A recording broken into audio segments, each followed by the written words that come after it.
Fil-8 it-tnejn wara nofsinhar għaqdiet mhux governattivi laqgħu l-istedina tal-mexxej Laburista Joseph Muscat biex flimkien jiddiskutu d-drittijiet ta' persuni LGBT f'pajjiżna. Laqa li trattat l-ugwaljanza u l-inklusività kif ukoll dwar il-ħtieġa ta' liġi li tassigura l-ħarsien ta' drittijiet ta' persuni LGBT. One News kellem ma' rappreżentanti ta' diversi għaqdiet mhux governattivi li pparteċipaw f'din id-diskussjoni. Huwa pożittiv dejjem. Il-konsultazzjoni dejjem huwa pass pożittiv lej dejjem intejbu l-standards u l-liġijiet tagħna. Konna kuntenti ħafna u ħerqana biex naw forsi l-partiti l-oħra wkoll jisteduna biex nitkellmu dwar il-proposti tagħna. It's definitely very positive, an opportunity to bring so many different NGOs and organizations together to talk on this specific topic is definitely needed because we can all bring our different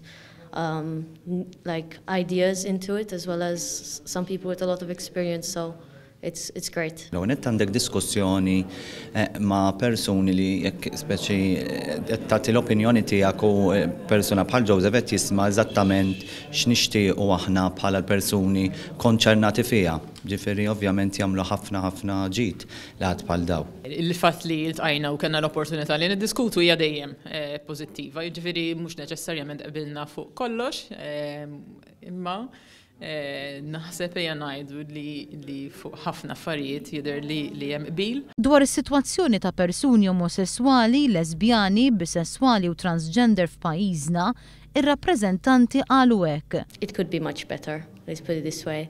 As a representative of We Are, the University of Malta student organization in terms of LGBTQ, we're very much more interested in education and making sure that there's more inclusive education and resources. Boħrajn jgħidu li f'pajjiżna ilha ma tidħol liġi dwar persuni LGBT mill-1973 meta dakinhar l-omosessualità tneħħiet minn reat kriminali. Is-sitwazzjoni ovvjament ilhom kif nafu ilhom ma jsiru ħafna liġijiet fejn favorina, ġifieri l-aħħar ovvjament liġi ċelebrajnija bħallum ġimgħa. Semmit il-ħtieġa ta' liġi li tmur lilin minn waħda ta' koabitazzjoni għal persuni tal-istess sess. Fuq il-bżonn ta' liġi dwar l-identità tal-ġeneru, fuq il-bżonn ta' rikonoxximent tal-koppji tal-istess sess li jkun li jmur lilin minn sempliċement liġi tal-koabitazzjoni u li joffri l-istess drittijiet u obbligi bħaż-żwieġ.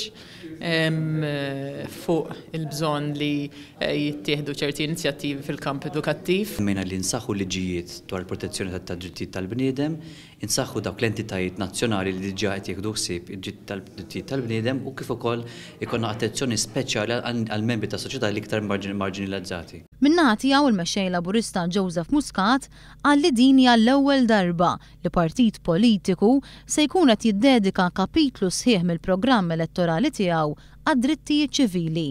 Qal li gvern ġdid se jkun qed iżomm kuntatt ma' dawn l-għaqdiet u se jwaqqaf kunsill konsultattiv. L-ewwel biċċa xogħol li ħajkollu qudiemu dan il-kunsill konsultattiv ħajkun illi nidraftjaw flimkien il-liġi tas-civil unions illi għandha tkun fil-fema tiegħi breakthrough importanti ħafna fil-qasam ta' drittijiet ċivili f'pajjiżna. Tem jgħid li wara 40 sena huwa xieraq li jsiru żviluppi oħra f'dan il-qasam għal ġid ta' persuni LGBT f'pajjiżna.